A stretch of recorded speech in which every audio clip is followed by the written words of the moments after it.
আলু চাষ বীজের দাম চড়া আর সে কারণেই আলু চাষীদের বিপাকে পড়তে হচ্ছে। আলু বীজের দাম একেবারে আকাশ ছোঁয়া হয়ে গেছে। বস্তা প্রতি দাম কত জানেন? বস্তা প্রতি বীজের দাম ৪,০০০ টাকা। আর বীজের দাম ক্রমশ বাড়ছে, তাতে আলু চাষের খরচও তো বাড়বে। স্বাভাবিকভাবে চাষিরা তো বিপাকে পড়েছেন। তারা কি বলছেন শুভদীপ জানাতে পারবে আরো বিস্তারিত, কারণ বিপাকে পড়তে হচ্ছে আলু চাষিদের এভাবে একের পর এক বীজের মূল্য বৃদ্ধি হওয়ার কারণে। সমাধানটা ঠিক কোন জায়গায়, কি করবেন আলু চাষিরা? হ্যাঁ, একেবারেই দেখো সোনিয়া, আলুর যে বীজ বর্তমান দাম কিন্তু ৪,০০০ টাকা বস্তা। তোমাকে বলে রাখি, ১ বিঘে আলু চাষ করতে কিন্তু ৪ বস্তা বীজ প্রয়োজন হয় চাষিদের। ফলে এক্ষেত্রে খরচ প্রায় আলু বীজ কিনতেই কিন্তু খরচ প্রায় ১৬,০০০ টাকা হয়ে যাচ্ছে। এরপর সেচের খরচ রয়েছে, শ্রমিকের মজুরি রয়েছে। ফলে আলুর ফলন খুব ভালো যদি না হয় তাহলে কিন্তু চাষিরা চাষের খরচটাই তুলতে পারবেন না। এই মুহূর্তে চাষিদের সঙ্গে আমরা কথা বলে যেটা জানতে পারছি যে বিভিন্ন সময় আলুর দাম বাড়লে সরকারি প্রশাসনের তরফে যে আলুর দাম নিয়ন্ত্রণের ব্যবস্থা করা হয়, টাস্ক ফোর্স গঠন করা হয়, তাহলে এক্ষেত্রে সরকার কেন আলু বীজের দাম নিয়ন্ত্রণেও এরকম কিছু পদক্ষেপ নেবে না, সেটাও চাষিরা কিন্তু প্রশ্ন তুলেছে। পাশাপাশি সারের দাম নিয়েও তাদের যথেষ্ট ক্ষোভ রয়েছে যে সারের দামও বেশি, এর ফলে আলু চাষ করতে গিয়ে বিপাকে পড়েছেন আরামবাগ মহকুমার বিস্তীর্ণ এলাকার চাষিরা। কারণ দেখো, রাজ্যের মধ্যে কিন্তু আরামবাগ মহকুমা থেকে একটা ভালো অংশের আলু উৎপাদন হয়। যেহেতু আলু বীজের দাম অনেকটাই বেড়ে গিয়েছে, এর ফলে চাষিরা কিন্তু আলু চাষের জমির পরিমাণও কমিয়ে দিচ্ছেন। কারণ তারা কৃষকদের কি অভিযোগ, কতটা চিন্তিত তারা, তাদের কথাতেই স্পষ্ট। পাশাপাশি পঞ্চায়েতের তরফ থেকেও কি বলা হচ্ছে দেখি। এখন আলু বীজের দাম এত ৪,০০০ টাকা বীজ বলছে, তাহলে কি করে চাষিরা চাষ করতে পারে? ঘরে কিছুই নাই, ছেলেদিকে কি খাওয়াবো তা জানি না, মাটিতে গেড়ে দিচ্ছি সব। আমাদের চাষিদের আলু যখন ওঠে একটু দাম চড়ে গেলে যেমন নিমন্ত্রণ করে, তাহলে এখন সে হচ্ছে এই যে বীজ আলুটা ৬০টা কালো বাজারি থেকে কিনতে হচ্ছে, এটা কেন নিয়ন্ত্রণ হচ্ছে না? অতএব আমি সরকারের কাছে আবেদন করব, বীজ আলুটাও যাতে নিয়ন্ত্রণে হয় বা চাষিরা ঠিকঠাক দামে বসাতে পারে। কৃষকদের পাশে আমরা সবসময় চেষ্টা করি থাকার। আর এই আলু বীজ যে দামটা সত্যিই বেশি, এবং আমাদের এখানে চাষিদের যে অসুবিধা হচ্ছে, আমরাও সেই খোঁজ খবরগুলো আমরা আমাদের ঊর্ধ্বতম যারা কর্তৃপক্ষ আছে তাদেরকে আমরা জানাচ্ছি। আলু বীজের ব্যাপারে কোনো রকম কালোবাজারি যাতে না হয় সেগুলো আমরা লক্ষ্য নজর রাখছি। যেগুলো সেরকম যদি কোনো রকম হয় কিছু, সেগুলো আমরা নিশ্চিতভাবে পদক্ষেপ নেব।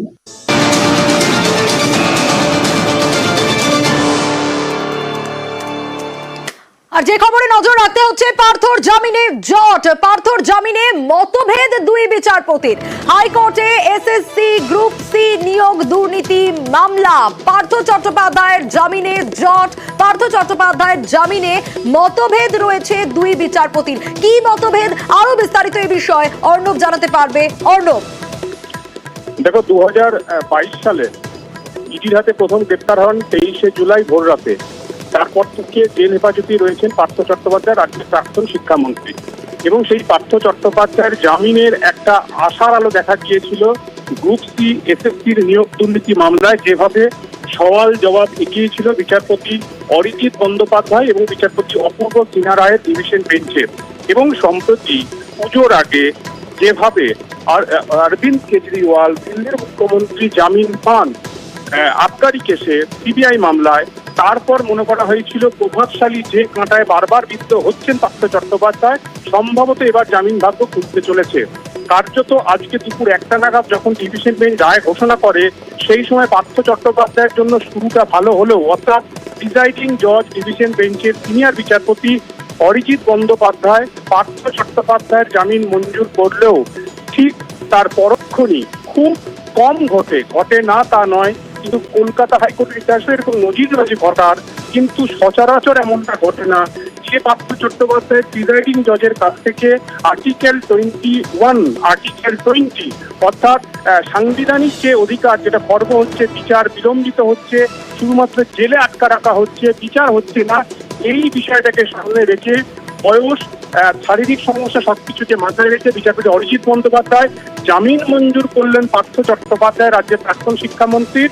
ঠিক তার পরক্ষণেই এই আনন্দটা নিরানন্দে পরিণত হলো যখন কো জজ আরেকজন বিচারপতি অপূর্ব সিনহা রায় এই জামিনের আবেদন পার্থ চট্টোপাধ্যায়ের নাকচ করে দিলেন, এবং সেক্ষেত্রে আবারও সেই প্রভাবশালী দফা এবং যিনি শিক্ষামন্ত্রী তার সময়কালে শিক্ষা দুর্নীতি বিষয়টা আরো গুরুত্ব পেয়েছে তার কাছে। তাই দুই বিচারপতির মধ্যে যখন মত পার্থক্য হয়, মতভেদ হয় কোনো বিচার নিয়ে, সেটা জামিন হতে পারে বা যে কোনো মামলার রায় নিয়ে হতে পারে, সেটা অবধারিতভাবে সেই মামলার সমস্ত ফাইল চলে যায় প্রধান বিচারপতি মাস্টার অফ রোস্টার তার কাছে, এবং তৃতীয় একজন বিচারপতি এই মামলাটার ভাগ্য নির্ধারণ করবেন। তৃতীয় বিচারপতি কে হবেন সেটা প্রধান বিচারপতি নির্দিষ্ট করবেন, কিন্তু সেই সময়কালটা ন্যূনতম 15 দিন সময় লাগবে, হয়তো তারও একটু বেশিও লাগতে পারে। তাই পার্থ চট্টোপাধ্যায় একাধিক মামলা রয়েছে আমরা জানি, রেগুলার কেস সিবিআই এর এক নিয়োগ দুর্নীতি মামলার, তার 5 নম্বর যে রেগুলার কেস অর্থাৎ গ্রুপ সি নিয়োগ দুর্নীতি মামলায়, সেখানে জামিনের ক্ষেত্রে পার্থ চট্টোপাধ্যায় প্রথমবার দরজা খুলল না, জট পাকালো, মতভেদ হলো দুই বিচারপতি এবং মামলা করালো তৃতীয় বিচারপতি বেঞ্চে। একই সঙ্গে এসপি সিনহা, সুবীরেশ ভট্টাচার্য, কল্যাণময় গঙ্গোপাধ্যায়, অশোক কুমার সাহা, যারা প্রত্যেকেই এসএসসি চেয়ারম্যান ছিলেন, তাদেরও কিন্তু এবং কল্যাণগঞ্জ যিনি বোর্ডের দায়িত্বে ছিলেন, প্রত্যেকেরই কিন্তু জামিন নিয়ে মতভেদ হয়েছে। দুই বিচারপতির সবগুলি তৃতীয় বিচারপতি ডিসাইড করবে। বেশ অর্ণব।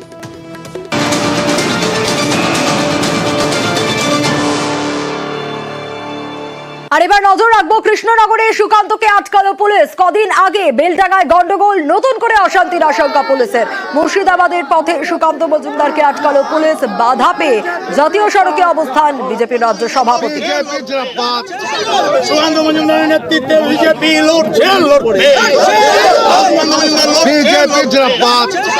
সুকান্ত মজুমদারের নেতৃত্বে বিজেপি লড়ছে, বিজেপি জিন্দাবাদ। সুকান্ত মজুমদারের নেতৃত্বে বিজেপি লড়ছে।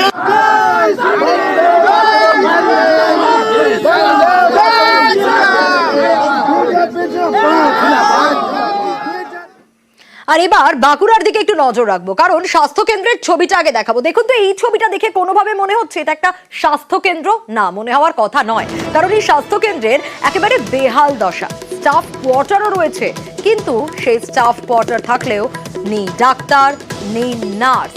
ডাক্তারদের কোয়ার্টারে এখন গরুর গোয়াল আর কাঠের গুদাম। ভাবতে পারেন হাসপাতালের এই রকম অবস্থা?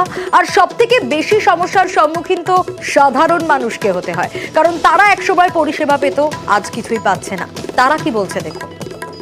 একটা সময় যখন প্রথম দিকের স্টেটাতে ভালো ডাক্তার ছিল, খুব নামকরা ডাক্তার ছিল, এখন মানে সেই রকম আর ডাক্তার নেই, সেরকম চিকিৎসাও হয় না। এখন কিছু নেই, এখন ঘরও ভেঙে গেছে, ডাক্তারও নাই, তাহলে এখন কিছু নেই, এখন ফাঁকা খোলা হয়ে গেছে, আমার গরু বাছুর হ্যান ত্যান চলছে আগে। দেখলেন তো, ঠিক এই ছবিটা দেখে আটকে ওঠার মতোই অবস্থা, কারণ সকালবেলা তো একরকম পরিস্থিতি, কিন্তু এই চত্বরে রোজই মদের আসর বসে। হাসপাতাল চত্বর সমাজ বিরোধীদের আখড়া হয়ে গেছে। চিকিৎসা পরিষেবা না মেলায় স্থানীয়দের হয়রানি। প্রিয়ব্রত রয়েছে আমার সঙ্গে। প্রিয়ব্রত, যে ছবিটা আমরা দর্শকদের দেখাচ্ছিলাম সত্যি আটকে ওঠার মতো। সাধারণ মানুষ একসময় পরিষেবা পেত, কিন্তু কি এমন হলো যার জন্য এখন এই রকম অবস্থা এই হাসপাতালে? দেখো, স্বাস্থ্য দপ্তর একটা কথা বলেছে, সেটা হচ্ছে যে ওখানে একজন চিকিৎসক, স্থায়ী চিকিৎসক ছিলেন, তিনি উচ্চশিক্ষার জন্য চলে গিয়েছেন এবং সেই কারণেই সেই জায়গা যে শূন্যস্থান পূরণ হয়েছে তারপরে কিন্তু পূরণ করা হয়নি, সেই কারণে এমন একটা হয়েছে। কিন্তু সেটা দুর্ভাগ্যজনক, এমনটাও তারা দাবি করেছেন। কিন্তু এই যে হাসপাতাল, এই হাসপাতালের পেছনে কিন্তু রয়েছে 15 থেকে 20টি গ্রামের মানুষ, যারা কিন্তু এই হাসপাতালের উপর নির্ভরশীল, যারা প্রতিনিয়ত পরিষেবা পেতেন। 1 বছর আগে পর্যন্ত সেখানে স্টাফ কোয়ার্টারের লোকজন থাকতেন, যারা নার্স ছিলেন, যারা চিকিৎসক কর্মী ছিলেন, তারাও থাকতেন। কিন্তু তার পরবর্তীকালে এই চিকিৎসক চলে যায় এবং তারপরে অচলাবস্থা শুরু হয়।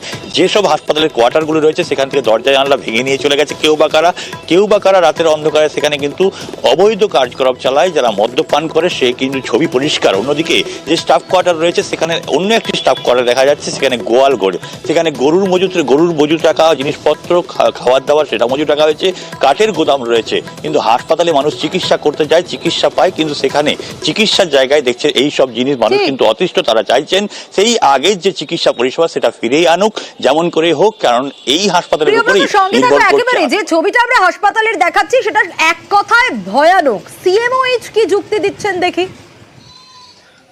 যে ডাক্তার ওখানে মেডিকেল অফিসার ওখানে পোস্টেড ছিল, তিনি পজিশনের চান্স পাওয়ার পরে চলে যাওয়ার পরে প্র্যাকটিক্যালি রিপ্লেসমেন্ট হয়নি, যার ফলে ডাক্তার ওখানে নেই। কিন্তু রিসেন্টলি ফার্মাসিস্টেরও পা ভেঙে যাওয়ার ফলে তিনিও অসুস্থ, ফলে তিনিও যেতে পারছেন না। সেটা আমরা বিএমএইচ কেও বলেছি বা আমাদের সিএমএইচ সাহেব এবং স্বাস্থ্যমন্ত্রীও আমাদের জানানো হচ্ছে ডাক্তার মেডিকেল অফিসার যাতে ইমিডিয়েট দেওয়া যায়। পুলিশকেও আমরা বলছি যাতে ইমিডিয়েট এই ধরনের যদি কিছু হয়ে থাকে সেটা যেন ইমিডিয়েট ব্র্যাকেট করে দেয় বা এই ধরনের নিউসেন্স যাতে না ঘটতে পারে সেটার বন্দোবস্ত করে, সেটা তারা দেখবে। আর রিপ্লেসমেন্ট হয়নি, আমি প্রিয়ব্রতর কাছে যাব। প্রিয়ব্রত, তুমি শুরুতে যেটা বললে এই হাসপাতালের এরকম অবস্থা হওয়ায় 15 থেকে 20টা গ্রামের মানুষজনদের অসুবিধার সম্মুখীন হতে হচ্ছে, ব্যবস্থা কবে নেওয়া হবে? এটা তো স্বাভাবিকভাবে সবার প্রশ্ন। দেখো, ডেপুটি সিএমও যেটা জানিয়েছেন যে ঊর্ধ্বতন কর্তৃপক্ষকে জানানো হয়েছে, কিন্তু এই 1 বছর পরে কেন ঊর্ধ্বতন কর্তৃপক্ষকে জানানো হলো, এটাই সব থেকে বড় প্রশ্ন।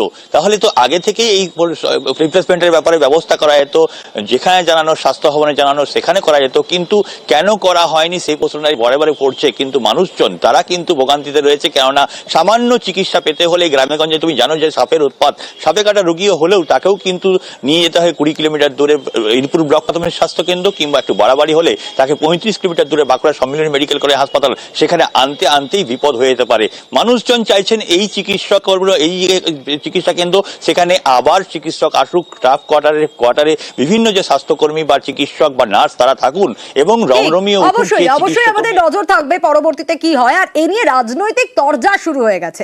বিজেপি বলছে যে না, এরকম পরিস্থিতি যদি তাড়াতাড়ি দ্রুত ঠিক না হয় তাহলে তারা বৃহত্তর আন্দোলনে যাবে। অন্যদিকে তৃণমূল বলছে এটা বিক্ষিপ্ত ঘটনা, এতদিন তাদের কাছে কোনো খবর ছিল না, আমরা খবর দেখালাম, খবর জানার পর এবার তারা দ্রুত ব্যবস্থা নেবেন। বিগত 10-12 বছর আগে মানুষ পরিষেবা পেত, কিন্তু কোনো এক অজ্ঞাত কারণে এই গত 1 বছর ধরে এখানে ডাক্তার আসা বন্ধ হয়ে গেছে। এরপর এখানে যে মানুষগুলো পরিষেবা কারা দিচ্ছে, হয়তো সপ্তাহে 1 দিন কি 2 দিন কোনো স্বাস্থ্যকর্মী বা আশা কর্মীরা এসে হয়তো তাদের পরিষেবা দিচ্ছে, কিন্তু এটা কি হওয়া দরকার আছে? মানুষ যাতে সঠিকভাবে পরিষেবা পায় সেটার দিকে নজর রাখুক। যদি না সেটা হয়, গ্রামের মানুষকে নিয়ে আমরা বৃহত্তর আন্দোলন পথে যাবো এবং রাজ্য সরকারকে আমরা বাধ্য করে দেবো এই হাসপাতাল পরিষেবা দিতে। বিক্ষিপ্ত ঘটনা হয়েছে আমার জানা নাই, আপনাদের মুখ দিয়ে আমি শুনছি। তাও হয়তো একটা গ্রামীণ স্বাস্থ্য কেন্দ্রের এই ধরনের ঘটনা ঘটেছে। তবে যতটুকু শুনেছি আমি, সেখানকার যিনি দায়িত্বরত মেডিকেল অফিসার আছেন তিনি হয়তো উচ্চতর শিক্ষার জন্য বাইরে গেছেন, একটা গ্যাপ তৈরি হয়েছে। এটা যাতে তাড়াতাড়ি মেটানো যায়, মানুষ যাতে পরিষেবা পায়, ওখানে যাতে একটা সুষ্ঠু ব্যবস্থা চালু হয়, এই জন্য আমরা সিএমএইচ কে নিশ্চয়ই অনুরোধ করবো, তাকে এই ব্যাপারটা দেখার জন্য আমরা বলবো।